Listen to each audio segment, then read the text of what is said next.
How you doing? So fucking good. Can I curse on this? Yeah. All right, I'm so good. Why do you feel good? I just feel free, baby. Like, I know. we're done.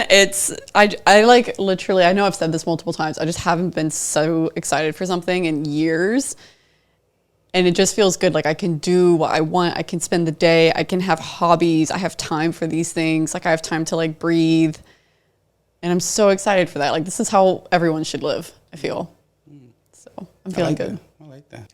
What's going on, guys? Welcome back to the I'm Not Lucky, I'm Blessed podcast, episode 122. And today I have a special guest in the building, Mary, aka Brooke. I don't know if it's Brooke, aka Mary. I think for you it's Mary, aka Brooke. Yeah. I don't even know the name Brooke anymore. Yeah, it's my alter ego that only comes around with you. Yeah. Imagine like my parents are gonna watch this and they're gonna be like, "Who the hell is Mary?" Yeah. Or like you know you have a family, you're settled in and everything, and with kids, and I see and I still call you Mary. You're like, Mom, where's Mary? You know what it's gonna be? It's gonna be like 5 years from now, and I'm gonna be in London, and like I'm gonna hear the like word Mary, and I'm gonna be like, you're gonna look back, yeah, lucky? It's lucky. Yeah. Yeah. I would love that. I would love it. Yeah. Speaking of London, how do you feel in general? Really, really good. I was just talking to my partner about it this morning because they were asking me the same thing. Yeah. And I think a lot of like the ugly processing of like, oh, I'm so sad because of the people I'm going to miss. I think I processed that a month or two before now. And so I think I've kind of come to peace and I've like really settled with like the hard parts, and I have a lot of exciting things to look forward to. That's beautiful, man. Really, really beautiful. Okay, before I go any further, guys, Mary is moving to London. Yee. And the reason for this podcast is I want to celebrate her and this on this platform. It's kind of like she's like someone very dear to me, and I would love to just sit with her and talk about this new step. It's very inspiring. I wish I could just wake up and move the way you get, right, and just move to a different country. Or I can't even move to a different city. You get it, right? Well, you kind of did recently. Yeah, I did because I didn't have a choice. You get it, right? But like you are moving to a whole different city, starting a new life, and you're gonna be jobless for the next few months of your life, free. I want to really know what the process has been like for you, and what your goal is in this new space. You get it, right? Yeah. Maybe should I set up a little bit of context around okay. Why? So I studied, so when I was at university, I studied abroad in Budapest for 6 months, and that was really great. That was like my first introduction to like Europe or just like abroad travel, really. And then finished out my university year and was hired by a company in the Netherlands right after I graduated in Amsterdam. So right after I graduated, I was like 22, moved to Amsterdam on my own, like no one else I knew. Like I remember moving to that continent and being like, nobody near here knows who I am. And that's very exciting and very scary. Lived in the Netherlands for about 4 years. During that time, I met my partner, George, and we lived together for 2 or 3 of those years. And then we knew that we were not ready to settle down and we kind of wanted another adventure. And at that time, I had a job opportunity here in Boston. George and I weren't married at that time. We were just dating, and he's British, so he couldn't move with me. So we said, okay, I'll move there. George will move back to London for a bit, where he's from, and then we'll apply for an immigration visa for George to move to the U.S. We had that immigration visa open, like our case was open for like a year and a half, and there was no progress made on it. Yeah, I remember. And that was so ugly. You remember those days? That was so bad. Yeah. And so we had to sit down and have a hard conversation and say, like, what are we going to do? And what we landed on is instead of George moving here to the U.S., I would actually move to the UK. The UK, yeah. Which we kind of thought we would settle down in the UK or London at some point, but this was happening much sooner than we thought. And it was also a big change. Like, we've been planning and anticipating and like planning our lives around George being here for a few years. 3, 4, or 5 years. So we were long distance for 2 years. And yes, my application to the UK was approved. I got my visa, baby. I'm official, and I'm moving in 2 weeks. 2 weeks. Yeah, that's amazing. That's amazing. Something you said about when you were saying the story, you said you guys sat down and, made the hard decision. You get it, right? And like, okay, what should we do now? You get it, right? And I feel that's where a lot of us, some people miss out on coming together and facing the truth. Saying what needs to be said. Yeah. And then eventually taking a stance. Yes. But sometimes we just, someone like me, I run away from this conversation. Do you get it, right? Really? I can easily run away from this conversation. And just keep it like that. And now we don't know where we're going to go now. You get it, right? And just everything is up in the air. So it's really interesting that you guys, as a team came together and said, okay, this is where we are. Because if you guys had never sat down to have that conversation, it would have never led to this moment. So it's very kudos to you guys, Yeah. Yeah. And how do you guys build that bond where you can easily have conversations like that? I think it's something that, it's a bit of like an obvious answer to start off, but I think if you don't have trust in your relationship, that's such a crucial building block for a successful relationship. And to have the trust to have that difficult conversation of, we might start in different places, but eventually we need to find a place together. We need to land on a decision together. And to give each other that space of like, well, this is what I want. How does that align with what you want? And respecting that other person's individuality and perspective and opinion and needs and values, and respecting that it might be different than my own. But above that, like respecting our relationship enough to sit down and have that conversation. And what compromises are you willing to make? What compromises am I willing to make? And are we still making this choice to be together throughout all of that? What did you want in general? Like, what was it you wanted? And then what was it George wanted at first? So when I think about big decisions like this, 2 words come to mind for me. The first is fulfillment, and the second is values. And so what I constantly ask myself is, what fulfills me, and am I fulfilled? And how does that align with my values? At that point in time, I'd been in Boston when we sat down and had this conversation for a year or a year and a half, and was really experiencing some struggles that felt outside of the normal. Like, it felt harder than it should have. Yeah. And so at that point in time, what was really important to me was, I want to feel safe. I want to feel like I'm in a community. I want to feel like I'm in a place that feels like home. Yeah.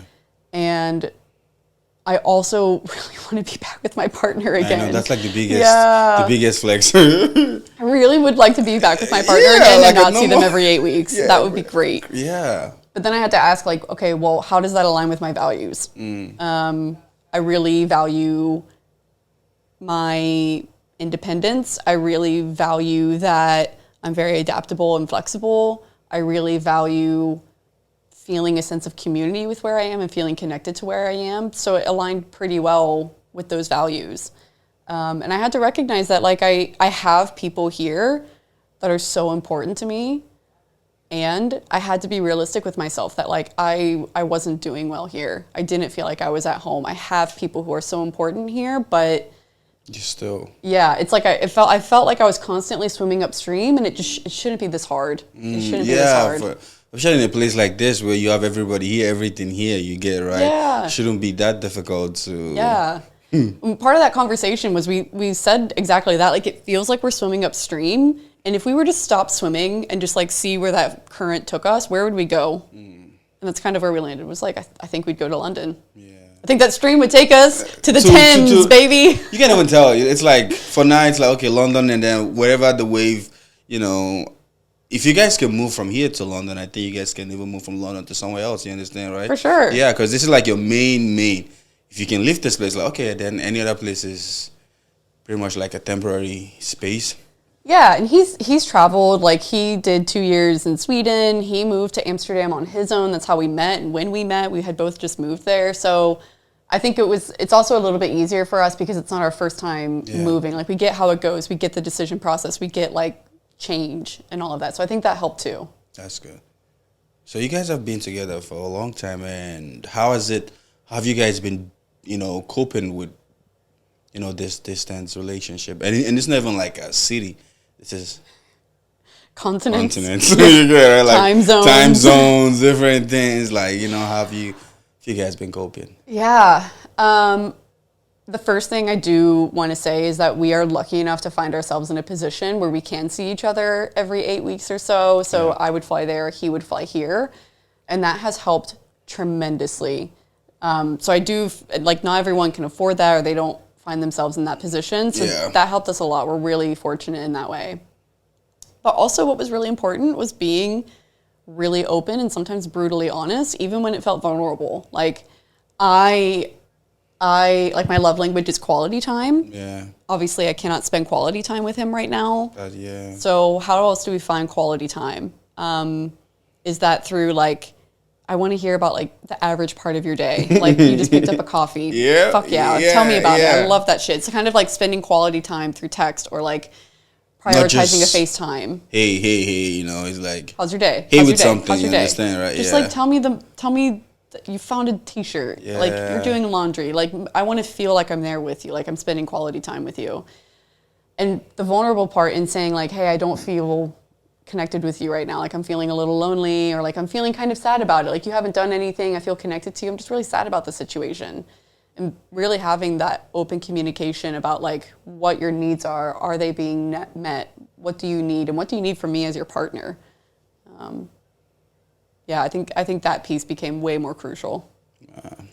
I remember, like, even when we were working out, like, we say quality time, you love it. Because I remember even when we were working out, whenever you text church, you send a picture of you either struggling with the weight or the way you look like, and these are all vulnerable things that you'd be like, I want to share that with someone. If you get really? Right? I mean, like, sweaty pictures, and the face is like struggling with the set after a tough set. You understand, right? And just say, yeah, he kicked my ass. Look at the guy who kicked my ass, and like, has been kicked that moment. Those are like vulnerable pictures that can be like. But you share pictures with him, and he sends back, and it's really amazing. And now hearing you say that, I can, like, put pieces together and say, wow, that's really, you value every detail in that communication. Yeah. And like, so we had 2 PRs, really. I kind of count, because the first time we hit the 225, like, there was definitely assistance. Yeah. So that was like a half PR for me, and I felt like yesterday was like a proper PR for the 225, and then we had the 100 pound. Yep. And like, he's been with me on that journey. I've been like, fuck, like, we went for 225, didn't work. But, like, we got it, and I sent him the video, and, like, he's there for that journey. He gets it, and it's just like, we were celebrating. Totally. Amazing.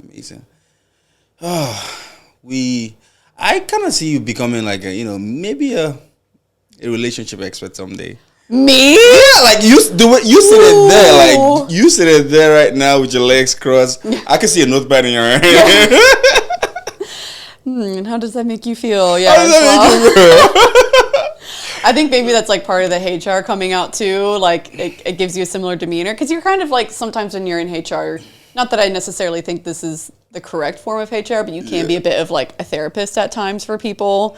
So I think that does come with, like, that title. I had no idea. I would love to. I'd love to help people in their relationships. Right? Yeah. Yeah. Okay.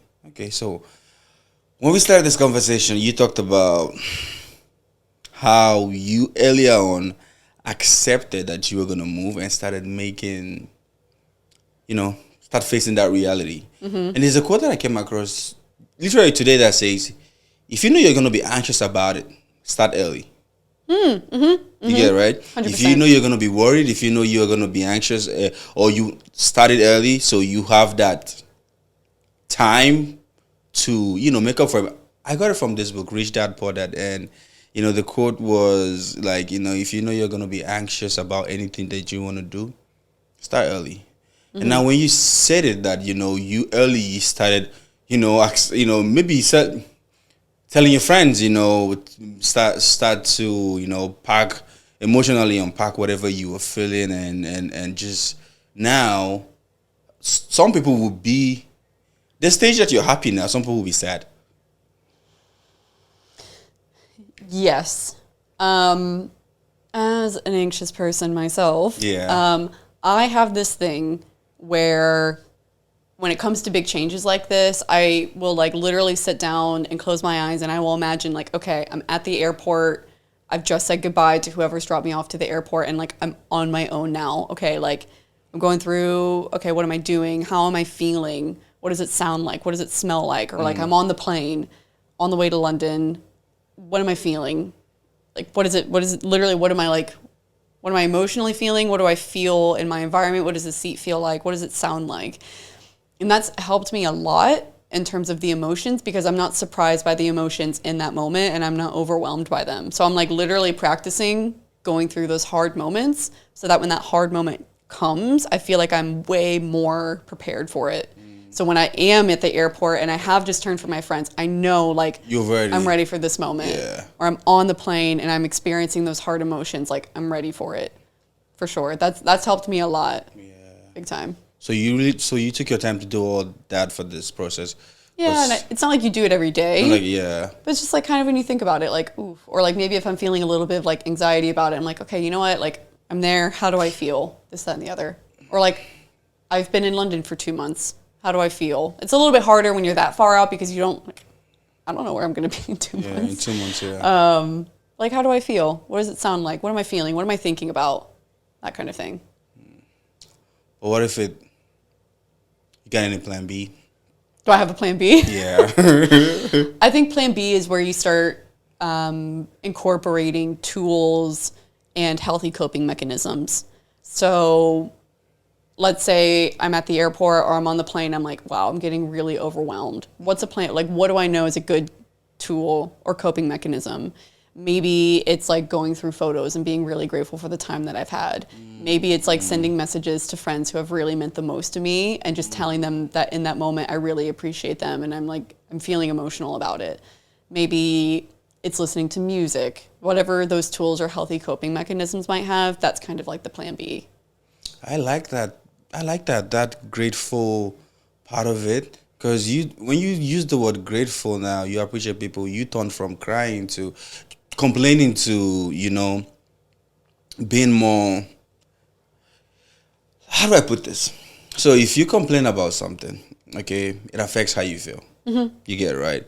Puts you in a state where, you feel like kind of like in a depressive state. Mm-hmm. But when you appreciate people or appreciate something, it naturally turns the, you're thinking around, and now even in a messed up situation, like you say thank you, your brain's like, what are we thankful for? But okay, you should say thank you. So let's accept thank you. And now, instead of you feeling like they took something from you, you now feel like you are the one that's supposed to give something back for what they did, and that kind of like, makes you feel more alive. You get it, right? Yeah. So I like that like that coping mechanism that you're using. That even in that sad moment, if you can just say, hey, thank you so much for being a friend. Like, look back at those pictures, and instead of crying and saying why, be grateful for them and say, I'm glad this thing happened. You get it, right? I'm glad that there's just a different way to move your mindset from going to a depressive state to a more happy state. 100%. And it doesn't work with every cry, Yeah. like some cries you gotta cry. Some cries you're like, I just gotta get this shit out of me. Yep. But I think with stuff like that, I think if anytime you cry or anytime you feel those emotions start to come up, you naturally analyze like, what's the root of this? Like, what is causing these emotions?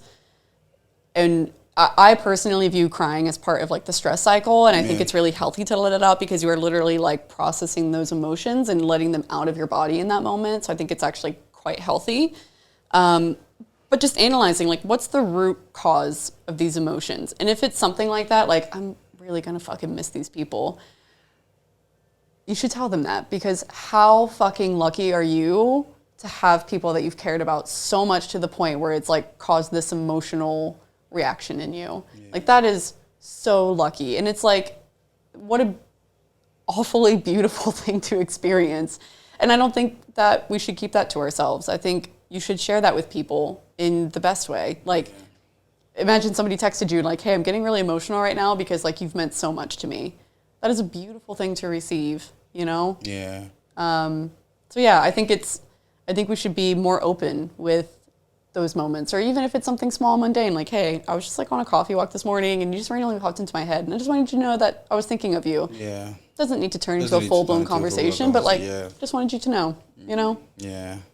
That helps. I admire that. Let me see, man. My whole life, I've traveled, but not like a lot. You get it, right? Like, You've traveled. no. Yeah, but like, I mean, because I spent most of my life in Nigeria, Yeah. and back then traveling was not like a thing. You get it, right? No one valued traveling, but like, I'm trying to put myself in situations where I've left home and how I have felt. You get it, right? So like, let's see. As a kid, I went to a boarding school. Oh, wow. Yes. I didn't know that. Okay. Oh, yeah. I told you. Okay, so I didn't grow up with my mom. Yes. I grew up with my uncle and my auntie. And let me see. I remember. So I was like maybe 6 or 5 when my auntie took me from my mom. And it started with the holiday. So I'm going over to my auntie's place for the holiday. And I would. Then, okay, I knew. I love being with my mom. You get it, right? And even though my auntie's house was better, you know, I still wanted to be with my mom. Yeah. So yeah. So it's like when you go, it's a holiday, so you know that okay, in 5 weeks, 6 weeks, it's gonna end and you go back. You get it, right? So that was fine with me. And now we move from a holiday to once I'm going there, I'm not, and like the holiday's over, like. Am I not gonna go back? It's like, oh no, you're not going back. You're gonna be with us forever. I mean, like for a long time. And my auntie was hoping I'll be excited because it's a huge moment for that I'm here and in the city, not in the village. You get it, right? And then I just started like, wow, I was so sad, and I started thinking about my mom and my friends and everything, and it was a very, very sad moment for me. It took me weeks to, get over that feeling. And then I went to a boarding school. So I got used to my auntie's house, grew up there, and then I went to a boarding school, and the boarding school was so different from home. You get it? It's the worst place you can ever be. And I remember when I would go there, the first day, getting to school, and like once they leave, it's like, damn, I'm here again. Like, it's like the same circle of missing my family again. You understand, right? Now I'm missing my auntie. Like, okay, my mom, I'm used to it. She's no longer in my life. You understand, right? Now my auntie. Now I'll be thinking like, God damn it, I don't want to do this. And I don't know. I always felt like it was a me thing because all other kids were good. Like they dropped them off in school and they were mixed up with the world. You get right? And for me, it's like. And I was sometimes felt ashamed. Like I remember, like for the first week, I'll cry at night. Like cry till like just think about everything. My younger ones, everybody, and I'll cry and I just and eventually get used to it. And like bedtime. Okay, school is gonna end soon. Okay, let's prep and I start thinking, okay, next week is revision week, then exam week, and then boom, we're back home. Okay, that kind of like give me every week to look forward to. That next week something's coming up, and then like that's how I kind of like created that coping mechanism. So I broke the whatever week we had in school into. You had like little milestones. Yeah. So if you make it to this week, you're excited, man. We have a meeting coming up soon, and then boom, and then last week is the last week, and I was so excited. So that's how kind of like I started, created a coping mechanism for myself. Now I have a brother. My elder brother is the same. Okay. He grew up with my mom too, and he went to a boarding school, same boarding school that I went to, okay. Oh. But he left it. Okay. Yeah. So he's the type that he did everything I did, but he left it. Does that make sense? Yes. So he was supposed to leave it with someone else, but he ran away and went back to my mom. He's like, I don't want to leave my mom. You get it, right? And then he'll tell me like, and then I've never been through all these things, so he'll tell me. Lucky, I was so thinking about you guys. I was thinking about mom. I was thinking about everybody, and I couldn't just stay. You understand, right? I had to come back, and I would laugh at them. It's like, so were you at home when this happened, or were you also at boarding school when he went? Like, did you guys go to boarding school at the same time? No, different times. Yeah, okay. So you were at home, and he basically just. I was at home, and he came back. Oh my God, and when mad. he came, I haven't even moved to my auntie's yet. Yeah. I'm still, and he would tell me like, I missed you guys so much that I didn't even want to stay in school. You get right. I had to come back, and the school had to come back and take him. You get right, Yeah. That's where my brain went. Like, what is this? Oh, God. And take him back, and he still wouldn't stay. He would come back. So they're like, okay, we have to cancel this go for this guy because this guy seems like he doesn't like it. And then they send him to my auntie's house, and this guy didn't know the anywhere. But guess what he did? He left the house, looked for a way to transport himself back to my mom's. You get it, right? So everyone, like, it became a trend for him, and everyone was like, "Wow, this is serious, man!" Like that's how to spit. And I don't know. There's something about. I'd be like, does this school need to be investigated for something? It's like not the school. I know. It's so when at first I used to laugh at him, and now when I got to that same place in life, I was like, oh. But the difference is I stayed. So what do you think the difference was between you staying and your brother returning home? And let me just share, there's like no shame in either of those decisions. But what's the difference? What's the difference? I've always loved to finish something I start. You get it, right? And now I'm trying to realize that. Like, okay, I'm here. You know, it's just something that, even when I was younger, I never knew that line, finish what you start. But it's like whenever I'm there, it's like, okay, I'm here. I have to, get to the end of it before I leave, you understand, right? And, which is a good thing and a bad thing. You get it, right? Because some situations, you should leave, bro. Like, you get it, right? Yeah. Yeah. And my brother is the type that doesn't take shit.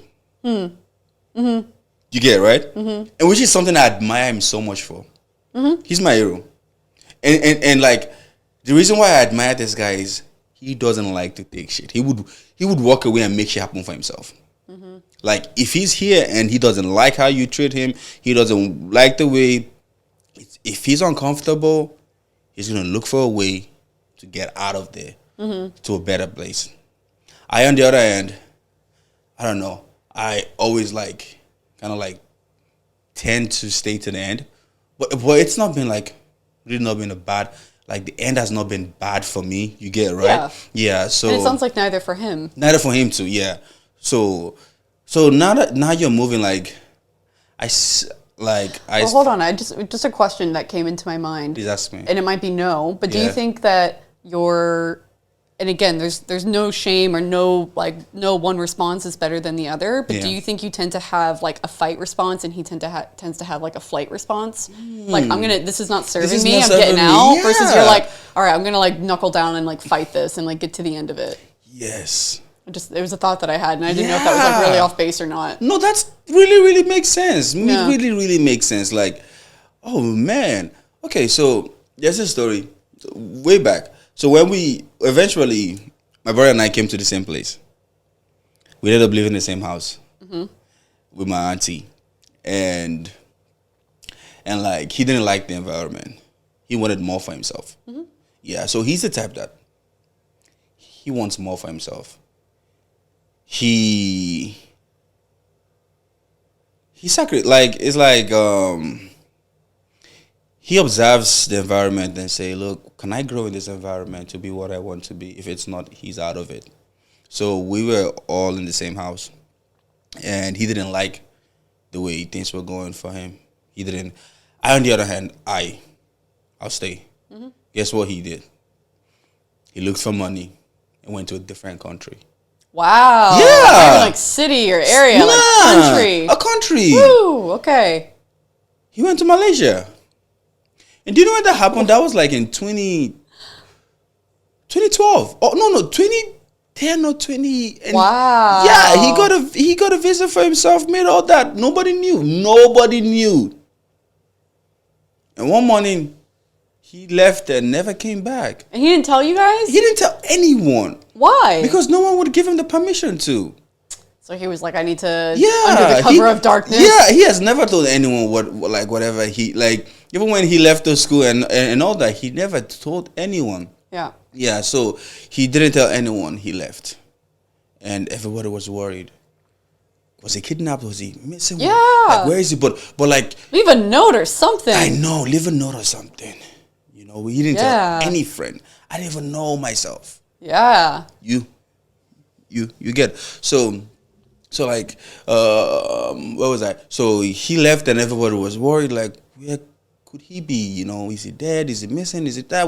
Everything. My mom was so restless. My mom was worried. But like, you see, then we never knew. But this was a pattern. You understand, right? This is how it's been going. So it's like, we should have known that. You know, he's up to something. You get it, right? You know, but nobody knew. You know the way he moves. Yeah, know the way he moves. Now I'm like, now I know, and I'm like, that's who he is. You get it, right, and accept him for that. So, let's say 2 years later, I didn't see my brother for 2 years. Okay. Had you heard from him? No, he was blue.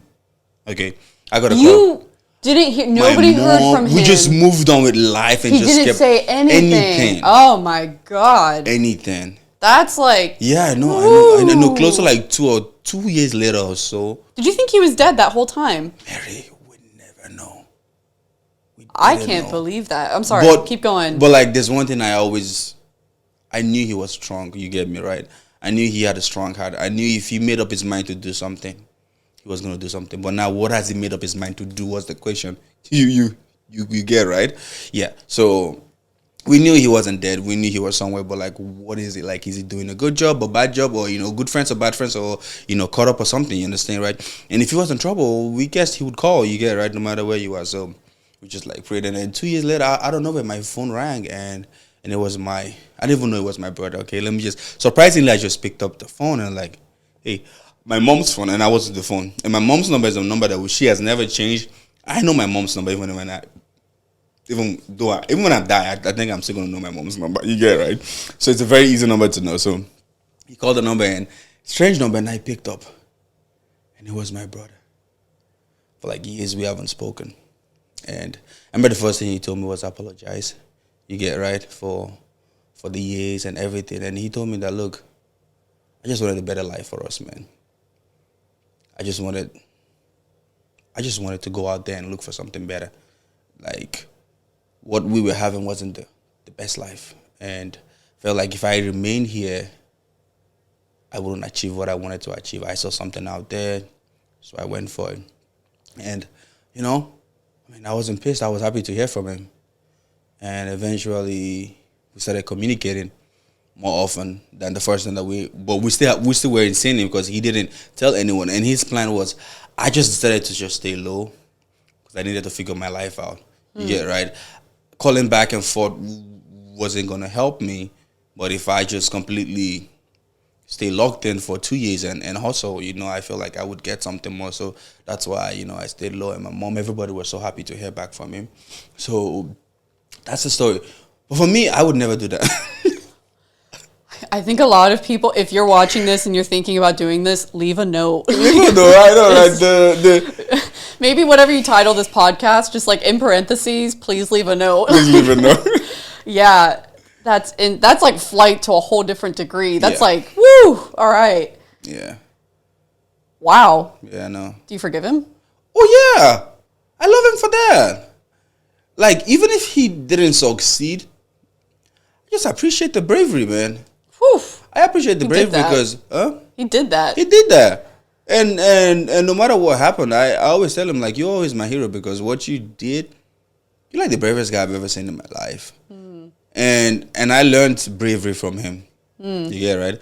Because when you look at where you're coming from and you realize that I have to change, I have to go a different route or else I'm going to be stuck where everyone else is. You get it, right? I appreciate him for that. So, yeah, kudos to him. That's the story. It's a crazy and good story. I know, right? That's wild. Wow. Wild. Well, yeah, okay, back to our story.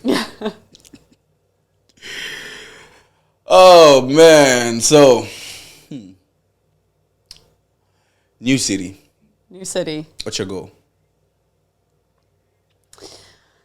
So, for probably 2 months, I'm going to be very intentionally and joyfully unemployed. And I think part of that is like, I need some time to rest and like really process of like all the mayhem that's happened personally these past 2 years, but also like what's going on in our world right now, and this is a good opportunity to do that, and just, you know, like the adjustment and stuff like that. I'm also taking that time to figure out, like, okay, do I want to stay in the career that I'm doing? Do I want to stay in the industry that I've been in? And really ask myself those kinds of things. And so I really can't tell you what I want to achieve or like what my goal is outside of like a very basic, like, be happy. But I think I felt shifts in myself in like what's important to me and priorities. Yeah. And I think I also want to use this opportunity to align more so to those shifts. Not that like what I've been doing before I like disagree with or anything, but it's just I think my values have changed. Yeah. And so how does my life need to change in order to honor those values? And that I don't know yet. Gotcha. In a nice way, like in an exciting way. Yeah. You know, I'm a huge fan of new beginnings, starting out fresh. You remember, like, even when we're working out and whenever we hit a bump or something happen, we come back and we say, let's just start afresh again. Yeah. You get it, right? Yeah. And we start the weight from the beginning. Or even when you ask me, how's your workout? Like, squat, everything. I told you, I'm just starting afresh again. Like, yeah. You know, I thought, like, and why is because I just believe that once you just give yourself that start afresh, whatever mistake you've made, you've accepted it. But now you just put it behind you. Yeah, and I think even in your story, you were talking about how you were really sad to leave your mom and I'm sure like your family and like familiar surroundings, and I'm guessing there's like anxiety. There was some sort of mix of emotions about like this change, and I was wondering if that was linked to starting over. Like, it's very scary, especially at that age when you're really young and you don't quite know yourself yet. You're still figuring all of that out. Yeah. Even now at this age where I hope most people understand who they are, it is really scary to start fresh, and it's so liberating for exactly what you said. Yeah. It's so scary because you're like, there's uncertainty. Is who I've been who I want to be? Do I even like who I am? Those are hard questions to ask yourself. And it's so fucking liberating to realize like you can be whoever you want to be and it's correct. Like nobody can check you and say like you're different now or anything like that. So it's definitely like a two-sided coin there of like it's very scary. And also so liberating. Yes. Yeah. Yes. It's so nice to have a fresh beginning. Let's deal with those two sides of the coins, okay? Let's talk about the scary part. Sure. You get it, right? Yeah. What are some things you find scary about this process? What comes to mind, like generally speaking, you mean? Yeah. Generally speaking, I can share my own too. You go, I go. Yeah. Yeah. Like, what do you think? What's scary to me, something that I experience a lot, particularly like I know already when I was living in the Netherlands, is I experience a lot of guilt and asking myself like, am I a bad daughter, a bad sister, a bad cousin, a bad friend for not being home right now, for literally physically not being there. And that's really hard for me to come to terms with. I know that's not totally connected to what I just said, but I think another question is like, do I like who I've been? I think so. I think I've loved every version of who I've been, and I respect every version of who I've been, even when I've like done shitty things. I know that's the best part. Yeah. But that's a hard question to ask yourself. Like, do I like who I am, and like, what do I want to do to change who I am? Yeah. What about you?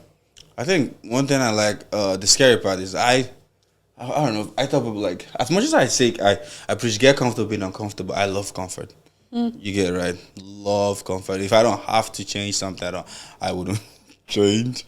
And that's one of my biggest fears, like that comfort thing. You know, there's a saying that your comfort zone will kill you. Like, I love even in a relationship. Yeah. I'd rather fix an old relationship than to start a new one. Yes, I agree. I just feel like, this place has known me, this person has known me so well. And that's why my relationships are very limited. I don't have a lot of relationship, you get it, right? Because it's always like... You're constantly like fostering your current and old relationships. Yeah, it's like, God, I'm going to start all over with a new person. Which sounds exciting too at the same time because it's like, whew. I get to know someone new, and all that new feeling you get, right? But like at the same time too, it's like, oh man, with this workout you get, right? Now I got to go through that process of long hours of texting, doing that, getting to know a person, all those rigorous things that it's like, I mean, it's still fun at the same time to do, but it's like at some point it's like, do I really want to do this again? You get. So for me, that's my biggest fear. Like, the fact that I get comfortable and I like going back to where, like, you get, right. If I don't have a pressure to grow, I don't feel like I would want to do it. Like, if I don't have to move, I don't think I would want to move. So you've totally touched on something for me as well. So I feel like you are constantly fostering like old relationships, and I feel like, I graduated from university. I lived in the Netherlands for 4 years. I moved here for 2 years. And now I'm going to London. Like, that's like, I had friends in the Netherlands. I have friends here in Boston, and it's hard to keep fostering those relationships from afar. Yeah, that's really hard, and that's really scary. I think like the uncertainty around that of like, what if I move to this place and it ends in like a dumpster fire, and like I lose all of my friendships. Generally, I think that's my anxiety talking and like searching for threats in my environment. But that is like a very scary thought of like, there's so many people here that I really care about and I truly love.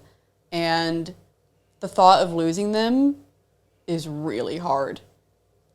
And I know that they support me in this decision. I know that we will always be friends, no matter how little or how often we talk. Yeah. And you have to have faith in that, for sure. But like what you shared, I was like, oh, you're like really, you're touching a sore spot right here. Yeah.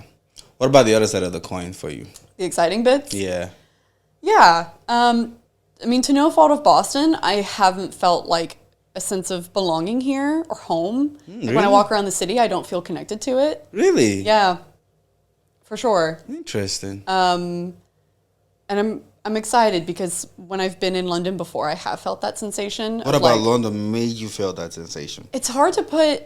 It's such an abstract concept. It's hard to describe it in words. I just feel like.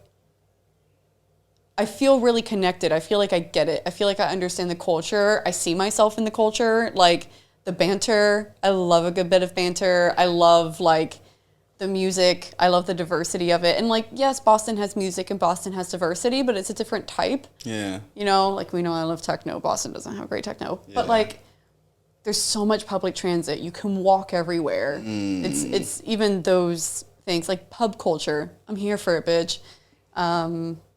I think it's those things where I feel comfortable and it makes me into a part of myself that I really enjoy.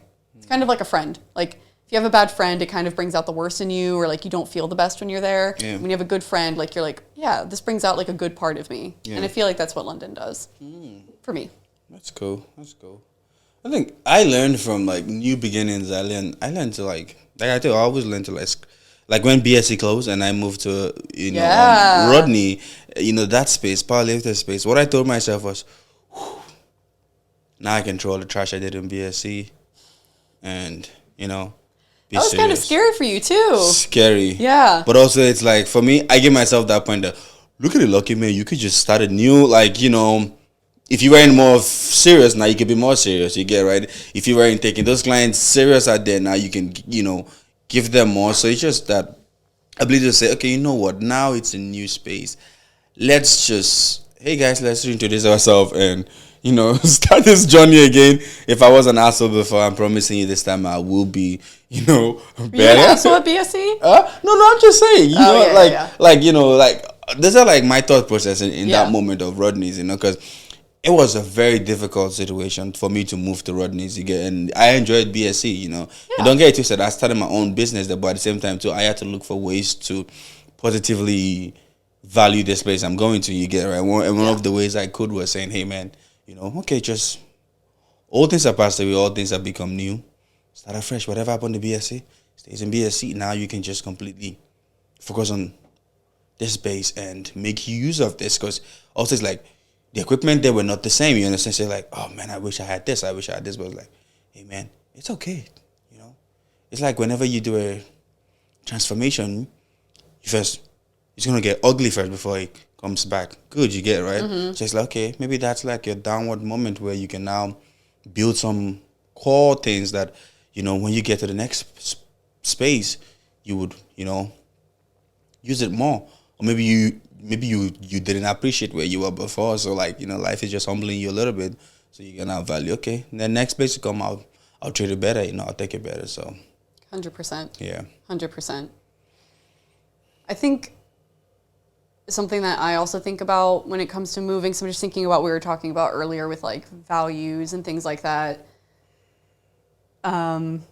is being away from home and how people deal with being away from home. And I'm thinking particularly of like you and your brother. Yeah. And I'm not saying this is what he thought, but a thought process that went through my mind is like, does your brother really value being around family? And you value being around family, but like it's perhaps not like a main driver for you or something, or like he finds more fulfillment in being around family all the time versus like maybe you just need like doses, or like phone calls also are fulfilling for you.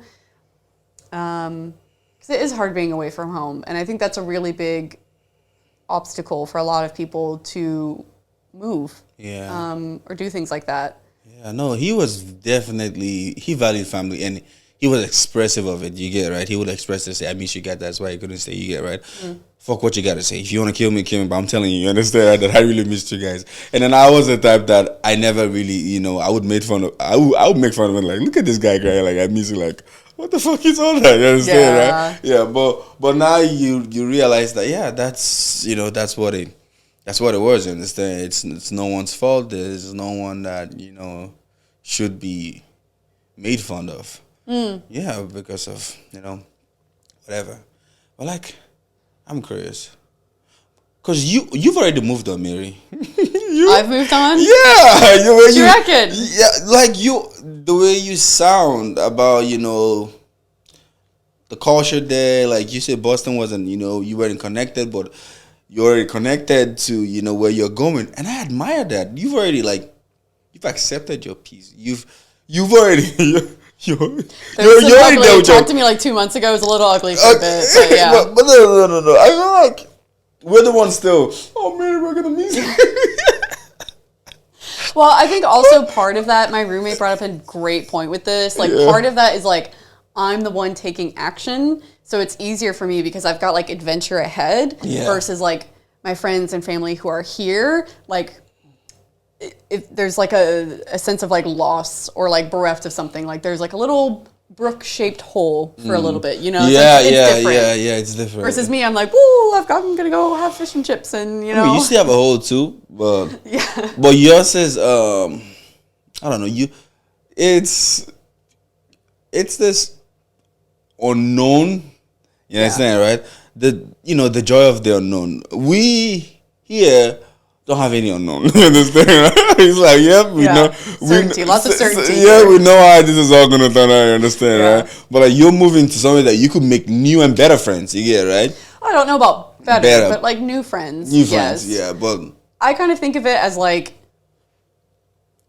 So my mom grew up in Ohio her whole life, and a couple years back she moved to Asheville, North Carolina. And it's the first time she'd ever like moved states really like that, with my stepdad and my youngest sister. And I remember her calling me and just being like, I'm really struggling with this concept of like moving. It's really like freaking me out. Like how do you do it?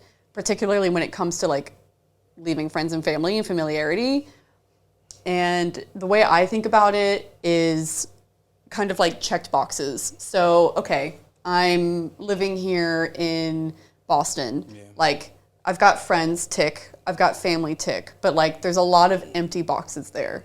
Versus, okay, I'm living in London.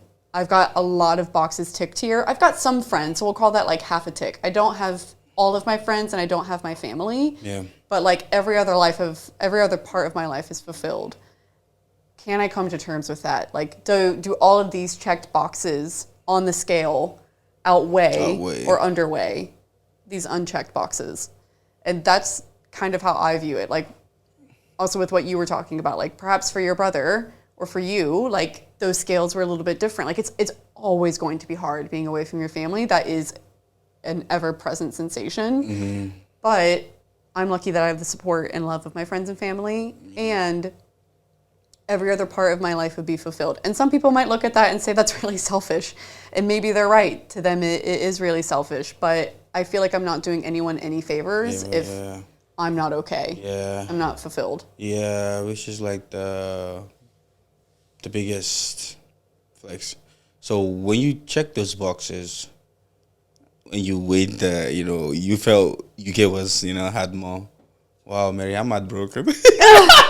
No, but this is the thing. It's and I don't mean it as if like my friends and family don't mean the world to me because they do. But like I cannot be my best version of me as your friend and to you and for you here.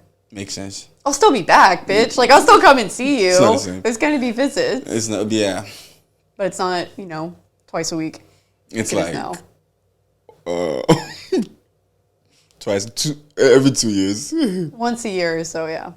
Something like that.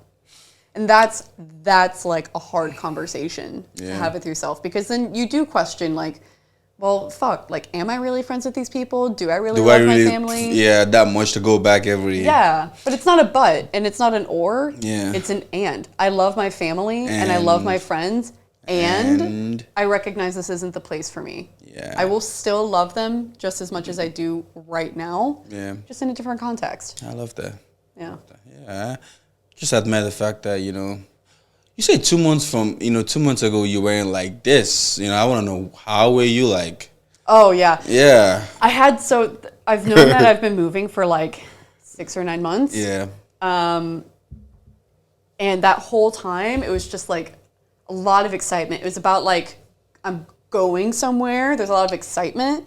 And then just somewhere like in May, it just smacked me in the fucking face. Reality checked in. Yes. Super gut punch that I realized like, you're going to leave all this. I'm leaving a place as well. I'm going to a place, but I'm like leaving a place. And I called out of work for a couple days because I just felt awful. And I just sat on the couch and I didn't really like eat. Like I just had this little mini depressive spiral about like coming to terms with that and what that meant. And that was hard. And I remember actually one of the key moments there was I went to Jamaica Pond with one of my friends. Yeah. Thank you. I went to Jamaica Pond with one of my friends. Yep. Is this okay? A little bit high. I went, The other way. That way? Okay, you can. I'm not strong. Okay, thank you. Yep. I went to Jamaica Pond with one of my friends. And a little bit of context here. This was also like before I got married. I got married for immigration purposes. I love my partner, but I personally have a hard time reconciling like the idea of marriage. Yeah. So this was like also before my marriage. I was also feeling like shit about moving. It was just like a little depressive spiral. And I was talking to my friend and they were like, like as your friend, I know you're really struggling with this. And like, I want you to do what's best for you, but I feel obligated to tell you, like, I almost don't want you to go, because one, selfishly, like I want you here, but also like I'm watching you struggle this week. And I was like, I totally hear you in that. And I so love that you've shared that with me. I really do. And really where that conversation went is I know with certainty this isn't working out for me. And to not go, to not make this move would be making a decision out of fear. And that doesn't align with my values like at all. That is the antithesis of what my values are. And so it's more important for me to go and accept the potential that it might end badly, might end great, but it might end badly. I have to do that because like that's who I am and that's what aligns with my values. And they got it and they totally understood it. And it was kind of similar to what we were talking about before with like having difficult conversations with your partner. It was like a really beautiful and difficult conversation with my friend where like, it's not something they would do and they want to share their perspective with me because that's what good friends do, their honest perspective.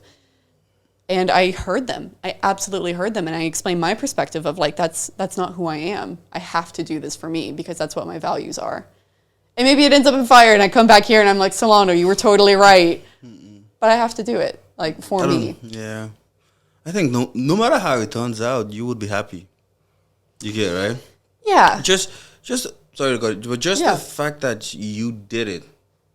Yeah. You get it, right? You were bold enough to take that challenge. And always, it's not for friends to let you know that, hey, man, even if you go and it doesn't come back, we're here to, we'll be at the airport to get your bag and bring you back in.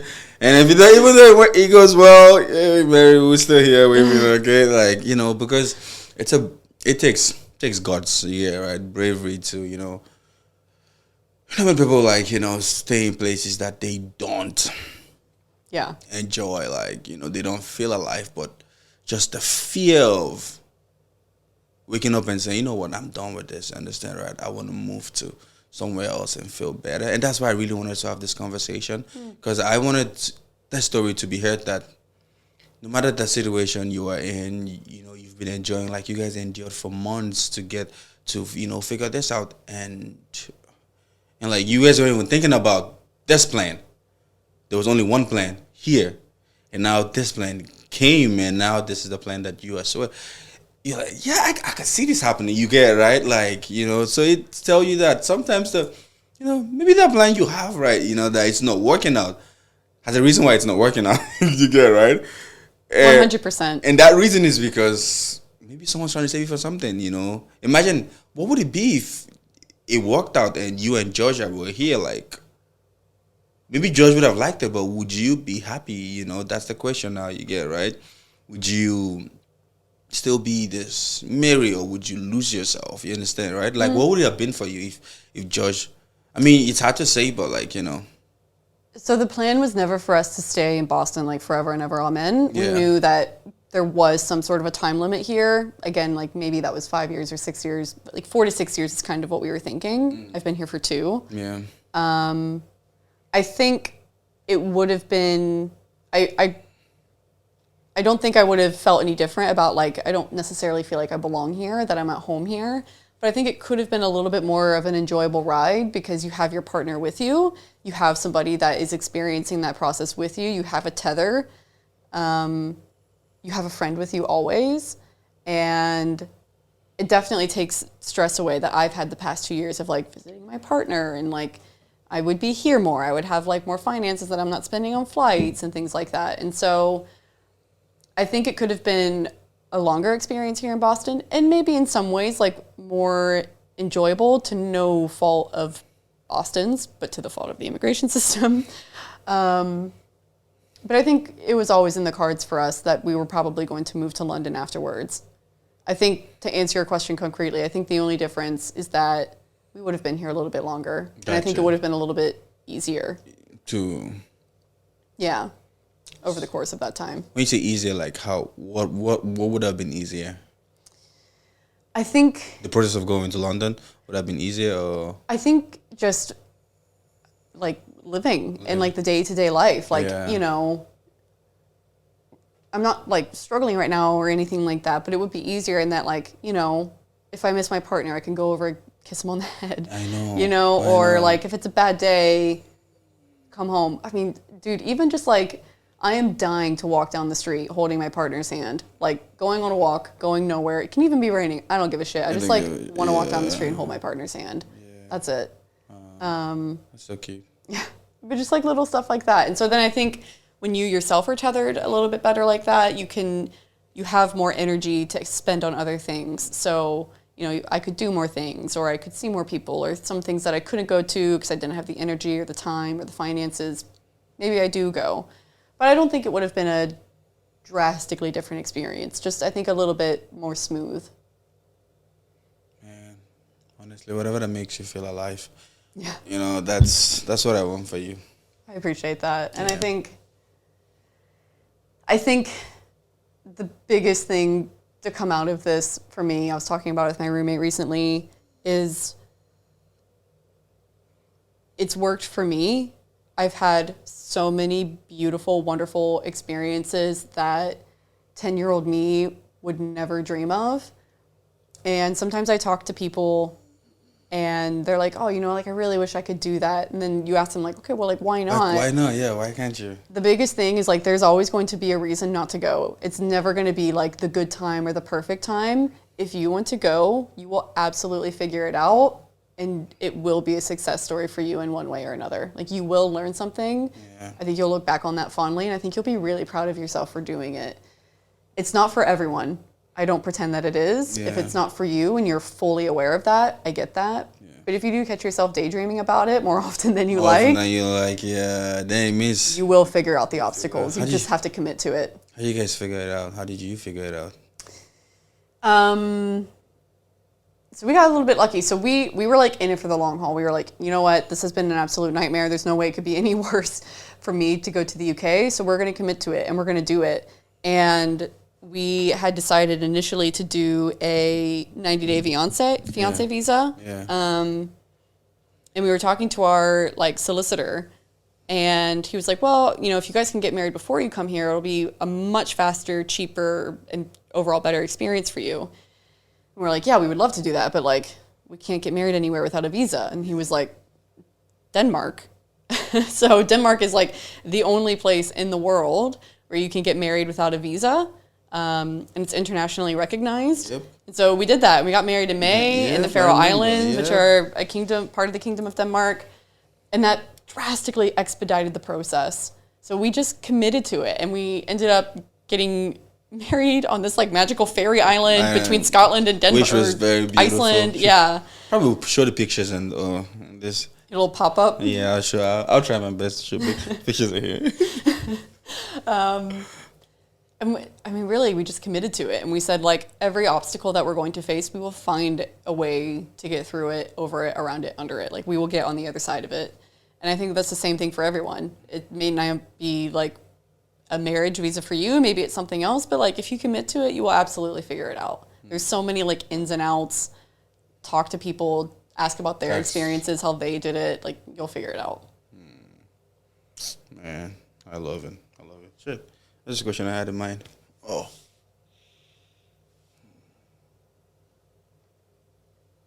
You got something to say? I just cracked my back. So, yes. So, you got how many more days before you travel? Woo! What are your plans for the next few days?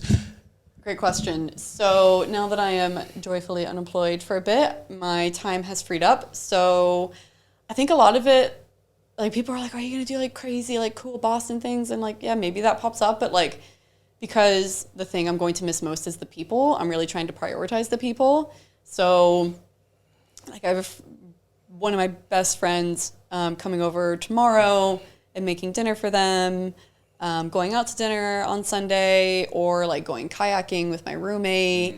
I have a leaving party next Saturday. Y'all invited. Is coming too. I'll be there. Be there. But stuff like that, like the little tender, soft, easy people moments, I think. And then in between, like, because obviously people are working and I am not, like, I'm going to do whatever the fuck I want during the day. I was like, you know what? Yeah. I haven't seen Oppenheimer still. I need to see go that. In the daytime. I'm going to see it Tuesday at 10 a.m. And it's 30% off. Who does that? Yes. Who does that? Tuesday at 10 a.m. going to the movies. Hell yeah. Free Mary. Yes. I'm going to, like, work out during the day instead of, like, when it's bonkers busy at rush time. Like, that's what I mean. I'm going to, like, take time making lunch. Maybe, like, go visit people, like, at their work spot and have lunch with them because I can, and I'm not doing anything. Like, that stuff. Yeah, okay. So, the first week, you know, what's your plan the first week? Like, how do you, when you get to London, you know, what's your plan for the first few weeks? Like, what do you intend to do? Yes. So my partner and I, this past 2 years, whenever one of us would visit the other, we have a hard rule that, like, the first day we don't do anything. We just, like, literally cuddle and get, like, all the skin contact that we can. as much as hardcore cuddling. Yeah. So we'll have our hardcore cuddle day. And then I think I'm going to try to prioritize, like, getting adjusted time zone wise. Yeah. Which takes about 2 or 3 days. I think really just try to, like, rest and recover for those 2 or 3 days, and then probably start shopping around, like, different gyms, do, like, some different trials and stuff. Yeah. And then I do have 2 of my best friends who are actually also a couple in London. And I think probably that weekend, because I'll get in on a Monday morning. I think that, like, Saturday or Sunday, I think we'll go out to see them and have, like, a little welcome shindig. Okay. Yeah. That's dope. And then job-wise. Yeah. What's your plan? How do you intend to, you know, I mean, your partner is working, right? Yes. Okay, Yes, so yes, at yes. least, but like, what about you? Like, how do you, what kind of job do you think you're gonna do? Are you still gonna, move for the same company you work in here and work for them there, or you just starting afresh and looking for something new? So the company I work for, well, that I no longer work for now. I didn't know you were like this, Mary. They don't operate in the UK. Otherwise, I would love to keep working with them. Yeah. So I do need to find a new job. Currently, I do HR, and I've worked in the grocery retail industry. And I think part of what I'm going to spend this time figuring out is like, do I want to stay in HR? Do I want to stay in grocery retail? Maybe, maybe not. Maybe it's yes to both. Maybe you have it's an yes to open one. slate to decide whatever New you beginnings, want to do. baby. Yeah. Could be one of them. So I think I'm going to take that time to figure out, like, do I want to do like a little pivot? Do I want to keep doing what I'm doing? I have no idea. I think I'm just going to kind of like create some brain space and mull it over. Anyways, if I can, advise anything, I would say do something different. Learn a different skill. I think so too. Yeah, because that's what I like. Really, I'm dying to do right now. I want to learn something different. Came across something that says that we should work to learn and not to earn. You get it right at this age. So later on, we can put all of them together to build something big. Yeah. You get it right. So I think for you, it's a perfect time for you to just say, you know what, and also learning something new just keeps you young and active. You get it right, like that excitement of being a student again, taking training classes and starting again, like in a room where you're like, I don't know what I'm doing. You understand? With other people and now learning how the business works. You understand, right? And how that field work. I think it's something that I am dying to have. And with a chance like yours, I would say, up to you. But honestly, just learn a new skill. You're totally right. I think I do want to change at least one of those things up. I guess like the third dimension would be like the kind of company that I work for. Is it small? Is it big? Is it startup? Is it corporate? I definitely want to change that part up. I think I want to change up the industry that I'm in. I'm just kind of toggling, do I want to keep doing HR or do I want to try to do something different? And that's the part that I don't know yet. And part of that is like my values and priorities have changed. And so I don't know what I want. Like you're talking about like learning versus earning and like, later in life you can like put that all together. I don't know what I want that to look like. Yeah, that to look like, yeah. So in order to figure out what I want to do now and like what gaps to fill, I think I would need to figure out first what I want that future to look like. Yeah. Yeah, and then build towards that. Yeah. That's amazing. Yeah. It's a wrap. And by the way, I love you. Love your style. Yes, my Julie Andrews, The Hills Are Alive with the Sound of Music. Look, Sound of music. I will never forget that. No, honestly, when you came in, you were like, flip, flip, flip. You gave me that sound. You gave me that Sound of Music vibe, and I'm like, any last words, Mary? Any advice? Anything you gotta say? Anything you want to let the people know about? Yeah. What would you want my listeners to know about you, Mary, that people don't know? About something me. Real, something. That's a big question. That's never I been wasn't said before. ready for. I can't say that this is necessarily about me. Yeah. But chase the experiences. You'll never regret the experience. I think even when you look back on the bad ones, it was like, yeah, that was shit. That was shit, but... And I learned so much from it. Yeah. I think when I think about like when I'm on my deathbed and I'm looking back, I think I will always value that I fucked around and found out. Honestly. Fuck around, find out, and I think you'll have a lot of fun in between. I love It's that. never the right time to go. There's always going to be an obstacle, and you will 100% figure it out. I love that. Yeah. And then I have so much love for you as well. Thank you, Mary. I love you too. I should call this fuck around and find out. Fuck around and find out, baby. Maybe break something in the process. Break something in the process. If it make you cool about breaking something in the process. And leave a note. Oh, man. So, Mary, thank you so much for coming on this podcast once again. Thank you. Your third time. Yeah. I want to have you again when you come back for that visit, and let's see how, update or, how it's going, and, what have you learned in the process, and how is it, just a little like a little update from you. You get right. I would love that. Yeah, the moment I did this, I was like, okay, good. Mary's gonna come back in October, so I should already start planning something for that, so we can see, if what has changed, and if is this still the Mary that was sitting here and Yeah. So I fucked around. What did I what find did you out? find out? So that Mary, now you fucked around, okay? What did you What have you find found out? Yep. Was it wedding or it wasn't? I would love that. That's a very good idea. Okay. Are you coming by yourself or with your partner? Just me. So George is going to be working, and yeah, I think it's kind of like more of a like home visit for me, and I'd love for him to be there if he wants to be there. But I think it's kind of like, I'm visiting friends, and he's been to Boston, but like his relationship with it's different than mine. Different, yeah. And one thing I admire about you is all through this conversation, you were using the word "we" and partner. You understand, right? Yeah. It's very, very cool. Very, very cool. That is my partner. That is my we. That's my us. Yeah, no, I admire that. Thank you, Mary. Thank you. Yes. And you guys out there, fuck around and find out. Go fuck around and find out, okay? And in the process, break something, So that's all for this week. Advice of the week.